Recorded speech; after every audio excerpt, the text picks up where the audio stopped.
이번 파트는 민법 총칙 중 세 번째 파트 의사표시 내용이 되겠습니다.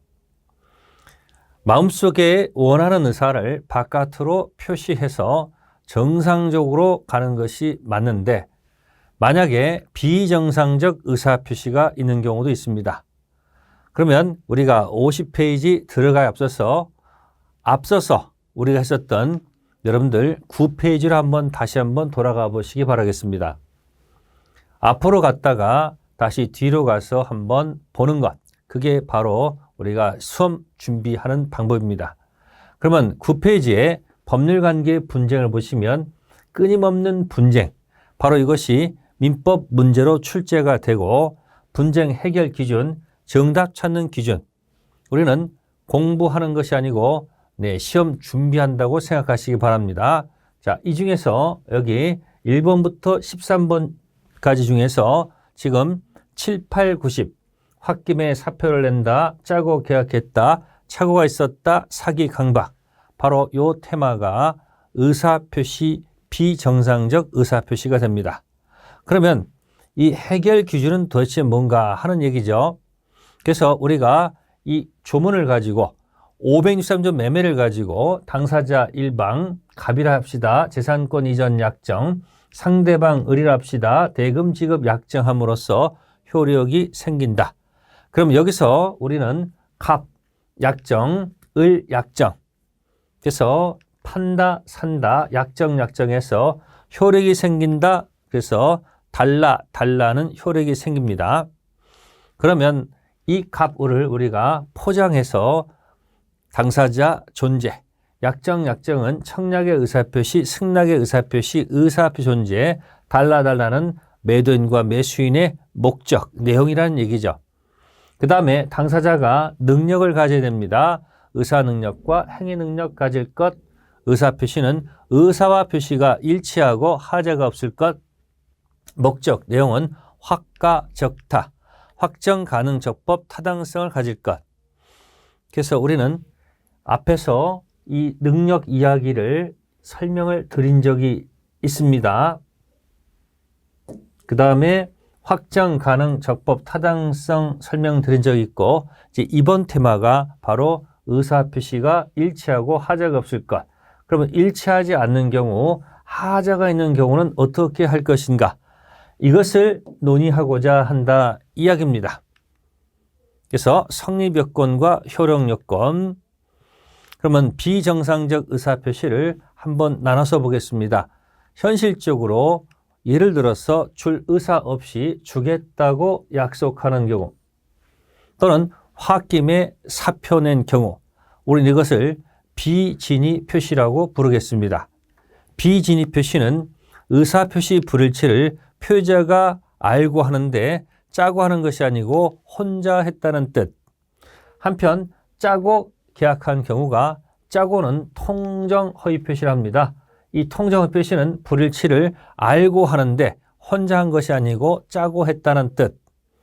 세 번째는 5억 원을 5천만 원으로 잘못 기재하거나 평과 제곱미터가 같은 것으로 오인해서 계약할 수도 있는데 이런 경우를 우리가 착오라 표현합니다. 착오는 불일치를 표자가 모르고 하는 것을 착오라 한다. 그리고 사기가 있거나 강박에 의해서 계약하는 경우도 있습니까? 없습니까? 사기, 협박. 우리는 사기, 강박으로 표시하겠습니다. 이 경우는 하자가 있는 의사표시입니다. 의사와 표시가 일치하는데 의사표시 형성 과정에 하자가 있다는 뜻. 그러면 우리가 일단 효과부터 미리 설명드리면 비진의 표시는 원칙, 표시된 대로 효력이 있다. 유효. 다만 예외적으로 상대방이 알았거나 알 수 있었다면 무효. 통정은 작기 때문에 상대방 보호할 필요 없으므로 언제나 무효. 그리고 착오, 사기, 강박은 우리 앞에서 이야기했던 거 제착, 사강, 제한 능력자, 착오, 사기, 강박은 취소할 수 있다. 취소할 수 있다는 얘기는 실제로 취소를 하게 되면 처음부터 무효가 됩니다. 역시 사기, 강박도 취소할 수 있다. 취소하면 무효가 됩니다. 그래서 의사표시 이 네 가지 파트를 철저히 분석해 두셔야 됩니다. 이유는 매 시험에 나오기 때문에. 그러면 하나씩 봅시다. 줄 의사 없이 주겠다고 한 경우 한번 보도록 하겠습니다. 표의자 갑이 있고 상대방 을. 표의자라는 것은 의사 표시한 자를 표의자, 상대방. 그러면 줄 의사 없이 주겠다고 한 경우를 조금 포장된 법률 용어로 설명드린 것이 진이 아닌 징여입니다. 진이 아닌 징여. 조문 분석하게 되면 107조 1항에서 자, 표의자가 진이 아님을 알고 한 것이라도 불일치를 알고 한 것이라도 효력이 있다. 효자가 있고 있다. 그래서 있을 유자 효 유효. 즉 진이 아닌 징여는 원칙 유효가 된다는 뜻이죠. 다만 상대방께서 진이 아님을 알았거나 알 수 있었을 경우는 무효로 한다.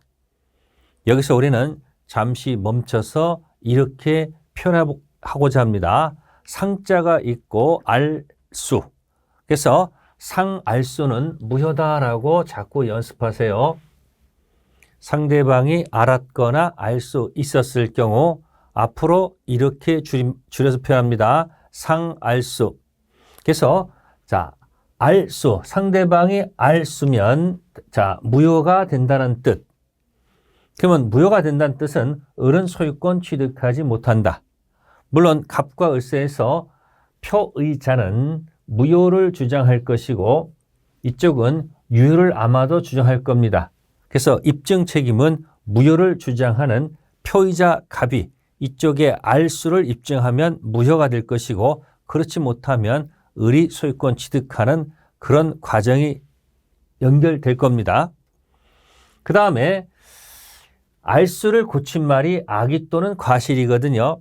그걸 고치면 선이 또한 무과실.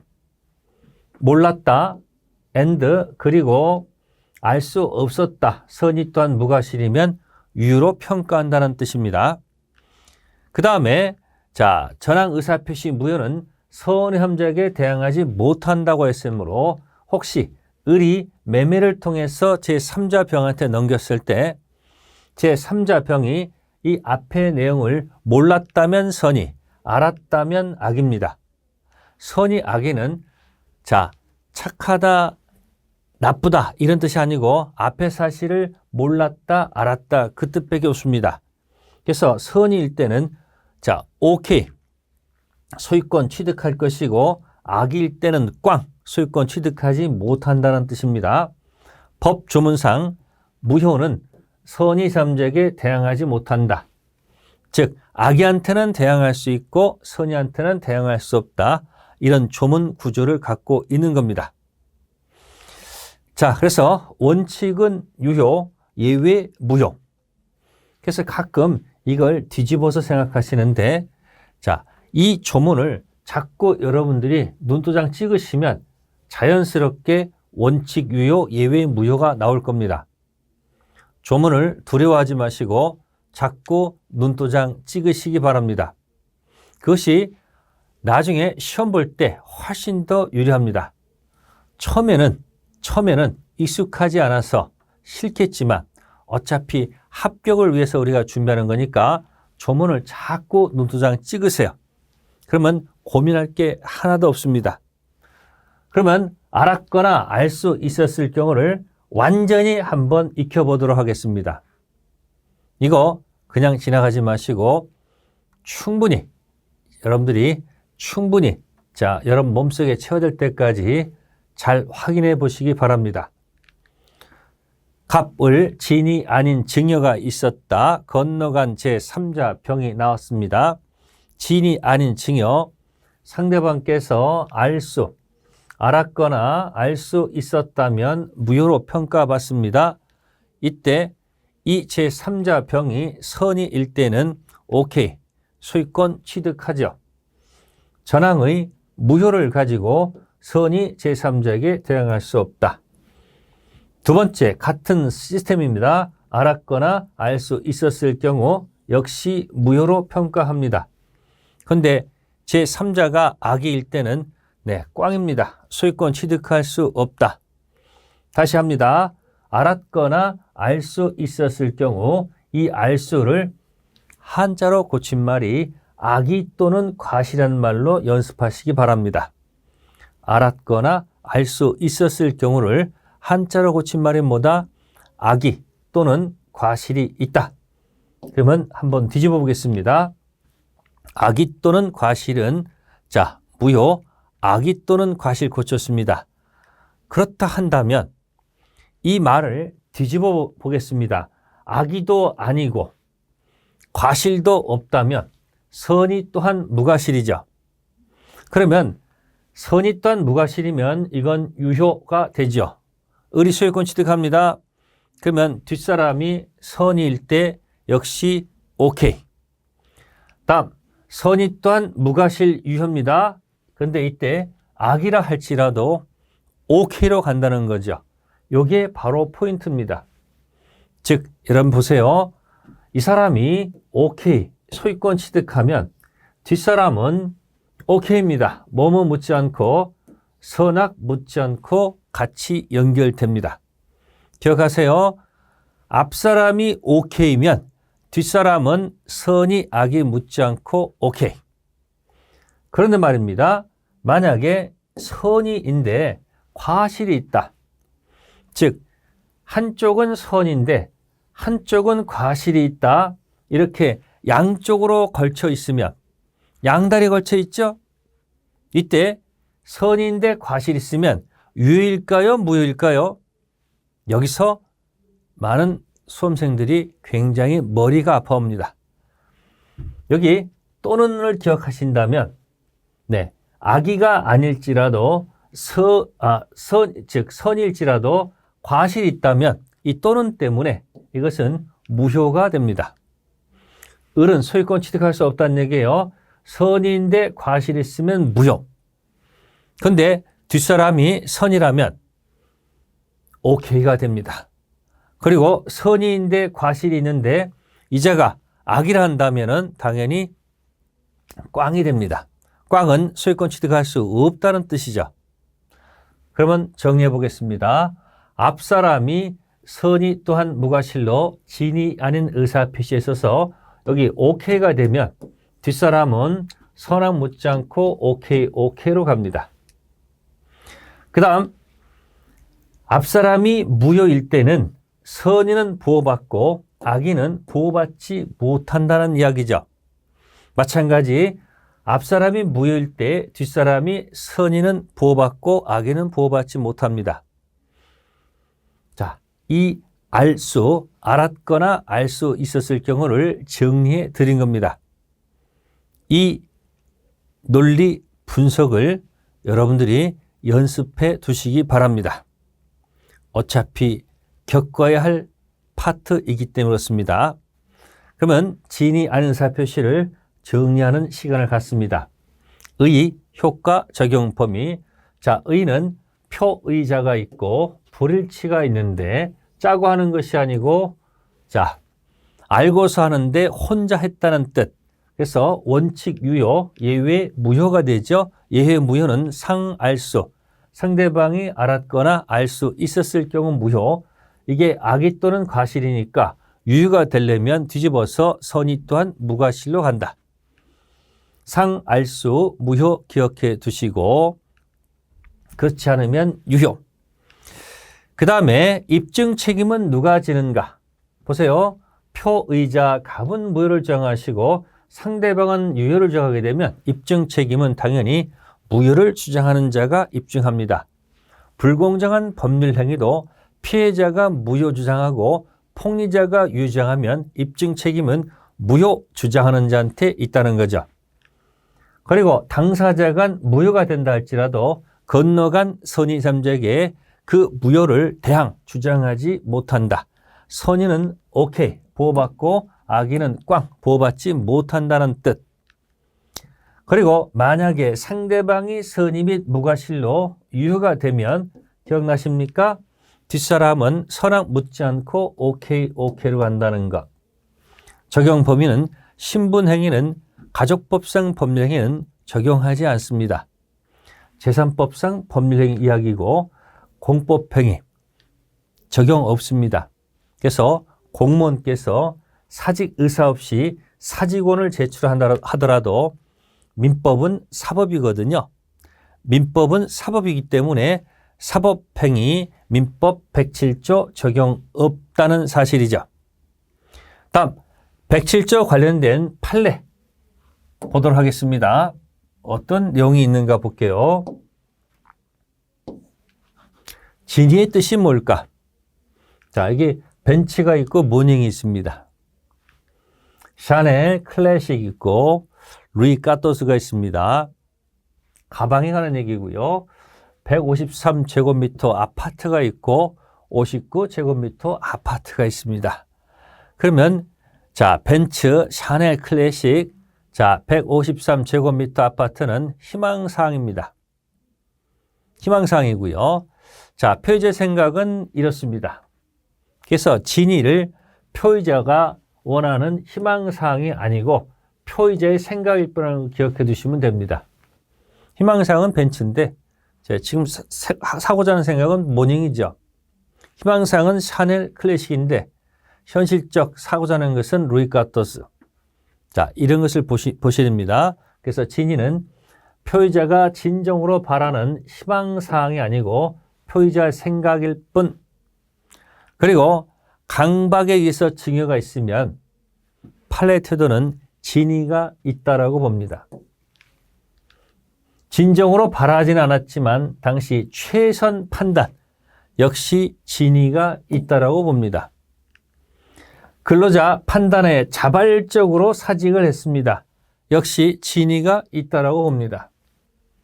그러면 진위가 있다면 진위가 존재하기 때문에 진위 아닌 의사표시 해당하지 않는다는 얘기죠. 다시 진위가 있기 때문에 진위 아닌 의사표시에 해당하지 않기 때문에 진위 아닌 의사표시 적용 없다는 이야기예요. 그 다음 대리권 남용이라는 말이 나옵니다. 배임적 대리행위 어렵게도 표현합니다. 그러면 이 대리권 남용은 힘들면 갑이 을한테 매매계약 대리 권한을 줬습니다. 근데 을이 병한테 대금을 받아서 삥땅 쳤다고 생각해 보세요. 삥땅. 즉 본인 이익을 위하지 않고 대리인 자신 이익을 위하는 것을 대리권 남용이라고 해요. 이때 대리권 남용이 있을 때 자, 판례는 이 비진위 표시를 적용한다는 사실이죠. 그래서 이 대리권 남용은 유권 대리가 되기 때문에 원칙 유효라는 것은 당연한 겁니다. 다만 언제 무효가 되느냐?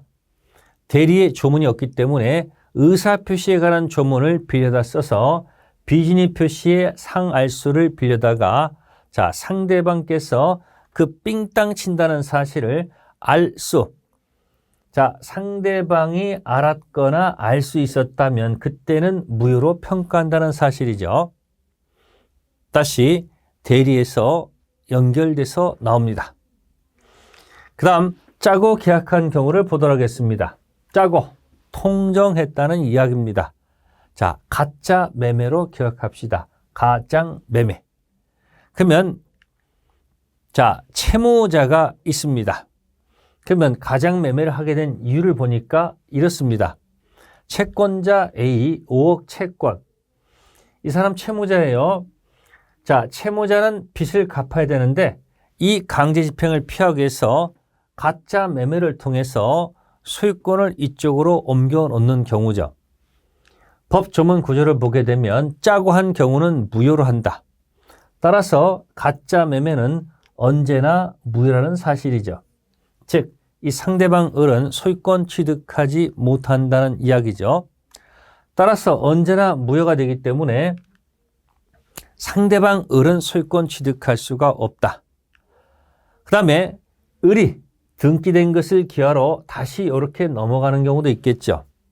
이때 전항 의사표시 무효는 선혐자에게 대항하지 못한다는 이 구조 때문에 선인은 보호받고 악인은 보호받지 못하죠. 이 조문 구조 때문에 그렇습니다.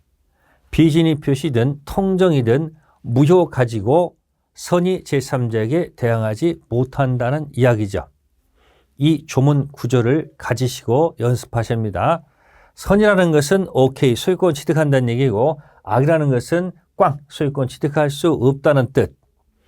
자, 내용 보도록 하겠습니다. 의는 표의자가 의사표시 불일치를 알고 하는데 혼자 하는 게 아니고 상대방과 짜고 하기 때문에 언제나 무효일 수밖에 없다 이야기입니다.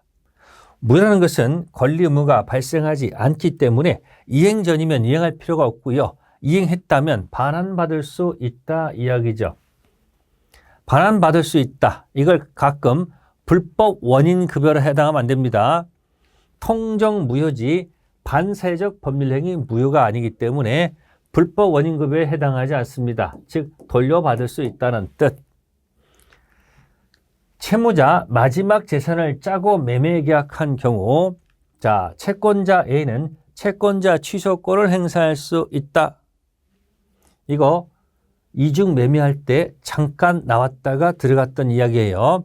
다시 잠깐 살펴봅니다. 3억 빚 채권자 빚 갚아야 되겠죠. 그런데 이 금전 채권인데 채무자가 이 마지막 재산, 유일한 재산을 짜고서 매매했다 이야기예요. 이 짜고 매매를 우리는 통정 허위 표시라고 표현하면 됩니다. 자, 마지막 재산을 살짝 빼돌렸다. 이때 채권자는 자, 이 매매 계약을 무효로 만들어야 되겠죠. 그래서 채권자 취소권, 자, 법원에 청구해서 원상회복을 청구할 수가 있다는 게 판례 태도입니다. 그래서 금전 채권, 채권자 취소권 행사할 수 있다라는 것이 판례 태도입니다. 빚진 자의 마지막 재산을 사수하라. 빚진 자 마지막 재산을 사수하는 것이 채권자 취소권 행사할 수 있다. 그런데 말입니다. 매매를 통해서 이중 매매했을 때 이 갑이 병을한테 소유권을 넘겨주는 것은 마지막 재산이 아니죠. 따라서 이중 매매했을 때 A는 특정물 인도 채권 가지고 채권자가 이 매매를 자, 원상회복 법원에 청구 취소권 행사할 수는 없다는 게 판례 태도입니다. 채권자 취소권은 딱 두 군데서 나옵니다. 지금 정리하셔야 됩니다. 나중에 판례 따로 압니다. 적극가담 이중매매 거기서는 채권자 취소권 없습니다. 근데 허위표시에서는 채권자 취소권 행사할 수 있다는 거 딱 이렇게만 기억하시면 시험장 들어가기 전까지 아무 문제 없습니다. 계속 들어갑니다. 당사자간 무효 가지고 선의 형제에게 대항하지 못한다. 즉 주장할 수 없다는 뜻입니다. 이 뜻은 선의는 오케이, 악의는 꽝이라는 사실이죠. 그럼 우리는 이 선의 제3자를 한번 구체적으로 한번 살펴보도록 하겠습니다. 선의 제3자 대항하지 못한다. 어차피 통정 문제가 나오면 정답은 이 안에 있다는 사실이에요. 그래서 제3자 당연히 가장 매매 계약 후 뉴 새롭게 이해관계를 맺은 자를 우리가 선의 제3자로 취급합니다. 선의는 소유권 취득 오케이, 악의는 소유권 취득 못하는 꽝. 그러면 이 선의 관련돼서 첫 번째, 선의는 추정된다는 사실입니다. 병을 보호하기위해서 추정되면 입증 면제, 누가 입증, 문박그대. 추정됨으로 무효를 주장하는 갑이 제3자 병의 악의를 입증해야 됩니다. 병 스스로 선의 입증 면제. 두 번째, 그냥 선의만 있으면 되죠. 따라서 무과실은 요건이 아닙니다. 제3자가 선의인데 유과실일지라도 소유권 취득한다는 얘기죠. 조문 그대로 선의 제3자에게 대항하지 못한다. 선의만 있으면 충분하다는 뜻. 대항하지 못한다는 얘기는 당사자는 병에게 선의병한테 무효를 주장할 수 없다는 얘기. 다만 안에 있는 병이 바깥에서는 무효를 주장할 수가 없지만 안에서는 그래 무효라고 인정하는 것은 관계가 없습니다. 선의 제3자 있습니다. 바깥에서는 무효 주장할 수 없지만 안에서 문 열고 무효 주장하는 것은 관계가 없다. 다음 전득자입니다. 갑을병정. 정을 기억하십니다. 갑을병정까지 혹시 사례 문제가 나올 수 있습니다. 그러면 첫 번째 선의 제3자 병. 보 봤습니까? 못 봤습니까? 오케이죠. 연습하시면 됩니다. 악이 전득자 역시 오케이입니다. 이유는 앞사람이 오케이면 뒷사람도 오케이 따라가죠. 이것을 기본서, 보통 다른 기본서에서는 엄폐물 법칙이라고 표현하기도 합니다. 엄폐물 법칙 몰라도 상관없습니다. 앞사람이 오케이면 뒷사람은 선안 묻지 않고 오케이. 그런데 이 두 번째 것이 골치가 아픕니다. 자, 제3자가 악입니다. 꽝이요. 근데 선의의 전득자가 나왔을 때 판례 태도는 다시 선이 보호해 주겠다는 것이 판례 태도입니다. 그러면 한 가지 제가 팁을 하나 드릴게요. 통정에서 갑을병정이 나왔죠. 통정 갑을병정 나오면 정은 무조건 소유권 취득한다로 기억하세요. 통정 갑을 병정할 때 정은 무조건 소유권 취득한다는 것을 기억하세요. 팁 드린 겁니다. 다음에 제3자에 해당하는 경우, 해당하지 않은 경우. 이게 실제 시험에 나오면 이런 문제는 최고급, 최상급의 문제입니다. 아주 어렵다고 했을 때 내는 문제예요. 그래서 몇 가지 몇 회 때 나왔는지 나와 있기 때문에 네, 잠깐 설명드릴게요. 자, 보증이 나왔습니다. 자, 주채무가 있는 것으로 믿고 보증계약을 체결한 후 자, 보증채무를 이행한 보증인 선이 제3자로 해당하고요. 그 다음에 가장채권자가 파산한 경우에 파산관제인. 그리고 밑에 보니까 선의 악의는 파산관제인 개인이 아니라 총파산채권자 기준으로 판단한다. 알 듯 모를 듯 굉장히 어렵게 나와 있습니다. 잠깐 살펴볼게요. 시험에 나온 적이 있으니까 잠깐 내용 보는 거예요. 가장 소비대체했어요. 가장채권, 가장채무를 갖고 있어요. 그런데 이 가장채권자가 결국은 파산합니다. 그러면 이 사람의 재산을 관리하는 자, 파산관제인이 있겠죠. 그럼 파산하게 되면 이 또 을에 채권자들이 있단 말이에요. 을에 또 다른 채권자들이 있다는 거고, 그리고 파산관제인이 있다 한다면 이때 선의 악의를 어떻게 판단하냐? 채권자 A, B, C 네, 모두가 악의가 아니라면 이 파산관제인은 선의로 취급한다는 이야기입니다.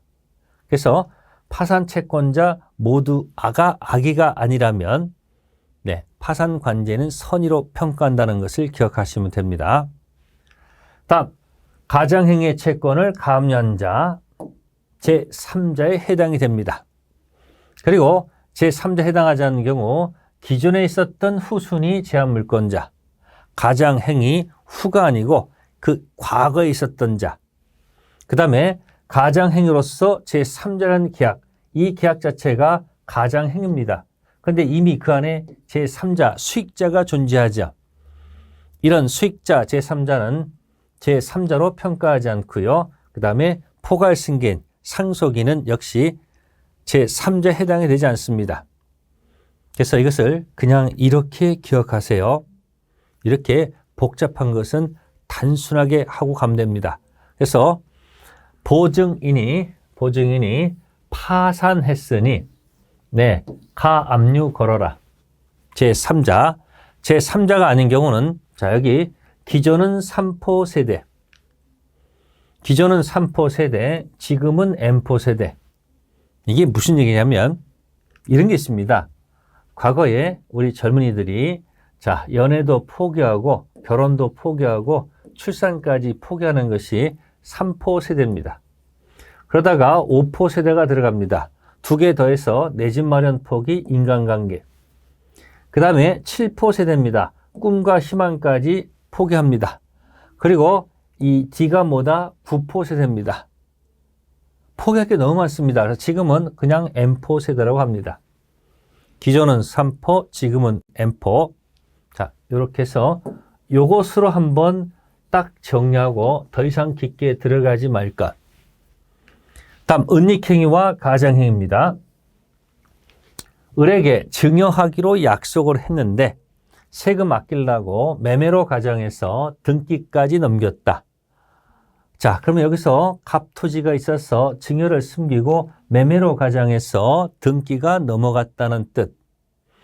이 경우에 증여 의사는 있었기 때문에 은닉행위로서 유효로 평가하고 매매는 가장행위로 역시 무효입니다. 그리고 이 등기는 이 은닉행위가 있었기 때문에 실체관계에 부합하므로 유효 등기로 평가한다. 그런데 을이 토지를 병한테 매도하고 등기를 마쳤다. 을이 다시 병한테 매매를 통해서 등기가 넘어갔다는 얘기예요. 그러면 특징, 이 병은 선악 묻지 않고 소유권 취득한다는 얘기죠. 기억나십니까? 이미 을이 유로서 OK가 되면 뒷사람도 뭐다? OK, OK. 총칙에 쓰는 이렇게 OK, OK 논리가 자주 등장한다는 사실이죠. 대출 관련된 판례 몇 가지 보겠습니다. 1번, 2번 세 가지가 있는데 자, 내용 읽지 않겠습니다. 1번은 학교법인 교직원 명의로 대출했는데 이 대출 약정은 유효로 평가합니다. 두 번째도 마찬가지입니다. 실질적 주채무자 제3자 대출 받았을 때 대출 유효로 평가합니다. 근데 세 번째 것은요. 통정으로 평가하는데 키워드가 양해란 단어입니다. 양해. 그래서 양해란 단어가 나오면 통정으로 평가하기 때문에 무효입니다. 아, 그러면 뭐가 키워드입니까?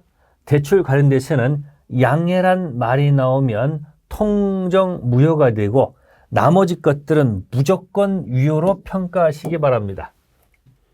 다시 대출 나왔다. 양해가 있으면 무효. 양해가 없으면 유효로 평가한다. 자, 대출 관련 양해 없으면 무조건 유효로 가시면 되겠습니다.